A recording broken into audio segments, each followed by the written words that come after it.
Le 29 juillet 2025, à 83 ans, Alassane Ouattara a annoncé sa candidature à un 4e mandat présidentiel pour l'élection du 25 octobre prochain en Côte d'Ivoire.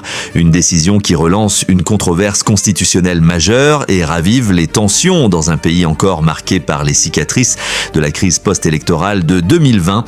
Mais comment un président peut-il briguer un 4e mandat dans un système constitutionnel qui limite théoriquement les mandats à 2 ? Quels sont les enjeux juridiques, politiques et géopolitiques de cette candidature ? Et surtout, pourquoi cette décision fait-elle trembler non seulement la Côte d'Ivoire, mais toute l'Afrique de l'Ouest ? La constitution ivoirienne de 2016 stipule clairement dans son article 35 « Le président de la République est élu pour 5 ans au suffrage universel direct. Il n'est rééligible qu'une fois ». Un texte sans ambiguïté qui limite à 2 mandats consécutifs la présidence. Pourtant, Alassane Ouattara s'apprête à briguer un 4e mandat. Comment cette situation est-elle possible ? Retraçons la chronologie. Ouattara accède au pouvoir en 2011 après sa victoire contestée de 2010 face à Laurent Gbagbo, puis est réélu en 2015. En 2020, sa candidature à un 3e mandat avait déjà suscité une vive controverse. La constitution limitant à 2 le nombre de mandats présidentiels consécutifs. À l'époque, l'argumentaire de son camp était le suivant. La réforme constitutionnelle de 2016, initiée par le président, avait remis les compteurs à 0,0, l'autorisant à se présenter. Cette interprétation avait déjà provoqué des violences préélectorales qui avaient fait au moins 85 morts. La question centrale reste de savoir si ce nouveau texte a eu pour effet de remettre les compteurs à 0, alors même qu'aucune nouvelle élection présidentielle n'a eu lieu après son adoption en 2016. Les partisans d'Ouattara invoquent que la nouvelle constitution, adoptée par référendum en octobre 2016, créerait un nouveau cadre juridique annulant les mandats antérieurs. Les opposants, eux, contestent cette candidature en invoquant l'article 183 de la Constitution. La législation actuellement en vigueur en Côte d'Ivoire reste applicable, sauf l'intervention de textes nouveaux, en ce qu'elle n'a rien de contraire aux dispositions de la présente Constitution. Dans son discours d'annonce, Ouattara justifie sa candidature par le sens du devoir pour garantir la stabilité du pays. Il déclare « Je suis candidat ». Parce que je veux que notre chère Côte d'Ivoire continue de demeurer un pays de paix.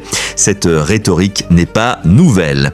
Dans un contexte régional marqué par l'instabilité politique au Sahel, avec les coups d'État récents au Mali, au Burkina Faso et au Niger, Ouattara se présente comme le garant de la stabilité ivoirienne. Depuis 2011, la Côte d'Ivoire affiche des performances économiques remarquables, avec une croissance moyenne de 7% par an, faisant du pays l'une des économies les plus dynamiques d'Afrique subsaharienne. Le PIB par habitant est passé de 1 400 $ en 2011 à plus de 2 500 $ en 2024.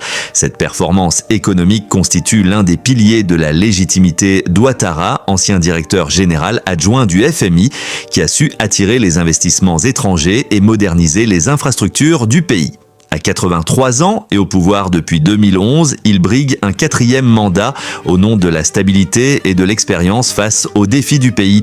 La question de l'âge devient centrale dans le débat public, d'autant plus que la Constitution de 2016 a supprimé la limite d'âge maximale de 75 ans pour être candidat, une modification qui avait déjà fait polémique. La candidature controversée du président Alassane Ouattara à un 4e mandat et l'exclusion des principaux opposants alimentent les tensions à l'approche de l'élection présidentielle d'octobre.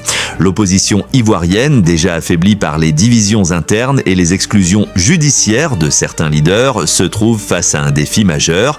Les figures historiques comme Laurent Gbagbo ou Guillaume Soro font face à des contraintes judiciaires qui limitent leur participation effective au processus électoral. Les violences préélectorales de 2020 avaient éclaté, faisant au moins 85 morts. Cette tragédie récente hante encore les mémoires et soulève des inquiétudes légitimes sur la répétition de tels événements. Selon International Crisis Group, à 3 mois du scrutin, le pouvoir et l'opposition peuvent encore agir pour ne pas répéter les erreurs du passé. La question dépasse le simple cadre juridique pour toucher au cœur de la légitimité démocratique. Dans un contexte africain où la limitation des mandats présidentiels constitue un acquis démocratique fragile mais essentiel, la candidature d'Ouattara envoie un signal ambigu aux autres dirigeants du continent. La Côte d'Ivoire, première économie de l'UMOA et poids lourd de la CEDEAO, exerce une influence considérable dans la région. Les décisions prises à Abidjan résonnent dans toute l'Afrique de l'Ouest, particulièrement dans un contexte où l'organisation régionale fait face à une crise existentielle avec le retrait du Mali, du Burkina Faso et du Niger. L'organisation régionale qui prône officiellement la limitation des mandats présidentiels et la gouvernance démocratique se trouve dans une position délicate face à l'un de ses membres fondateurs et contributeurs majeurs. La CEDEAO avait déjà été critiquée pour sa réaction mitigée face au troisième mandat de 2020. La France, principal partenaire de la Côte d'Ivoire, maintient officiellement une position de neutralité tout en privilégiant la stabilité. Cette posture pragmatique contraste avec les déclarations de principe sur la démocratie et illustre les contradictions de la politique africaine occidentale. La situation ivoirienne s'inscrit dans une tendance continentale préoccupante.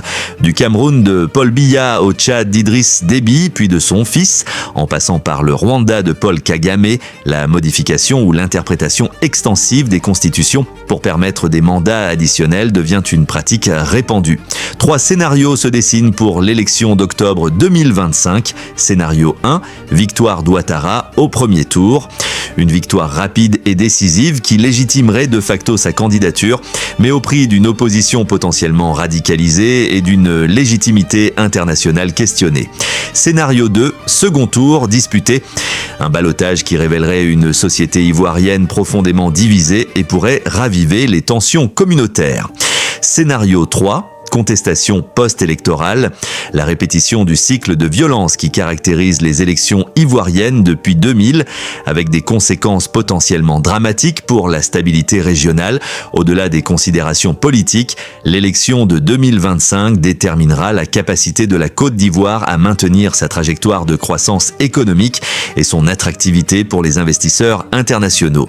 L'instabilité politique pourrait compromettre les acquis de plus d'une décennie de redressement économique. Cette élection constitue un test crucial pour la consolidation démocratique de la Côte d'Ivoire. Le pays parviendra-t-il à sortir du cycle des crises électorales qui l'affectent depuis l'an 2000 ? La réponse déterminera non seulement l'avenir ivoirien, mais influencera également les dynamiques démocratiques régionales. La candidature d'Alassane Ouattara à un 4e mandat cristallise les contradictions de la démocratie africaine contemporaine. Entre la nécessité de la stabilité et l'impératif de l'alternance, entre la légalité formelle et la légitimité démocratique, entre les performances économiques et les aspirations politiques des peuples. Comme le souligne International Crisis Group, le pouvoir et l'opposition peuvent encore agir pour ne pas répéter les erreurs du passé. Le défi est immense. Réconcilier stabilité et démocratie dans un pays encore marqué par les fractures du passé. Cette élection ne concerne pas seulement la Côte d'Ivoire, elle constitue un test pour l'ensemble de l'Afrique de l'Ouest et interroge la capacité du continent à construire des démocraties durables et apaisées. L'issue du scrutin d'octobre 2025 dira si la Côte d'Ivoire parviendra à écrire une nouvelle page de son histoire politique ou si elle restera prisonnière des cycles de crise qui l'affectent depuis plus de 2 décennies. Cette vidéo ne constitue pas une prise de position, mais une analyse basée sur des faits disponibles au moment de sa publication. Les informations présentées proviennent de sources publiques et d'analyses d'experts reconnus. Cette analyse vise à éclairer les enjeux complexes de la situation politique ivoirienne dans un esprit d'information objective.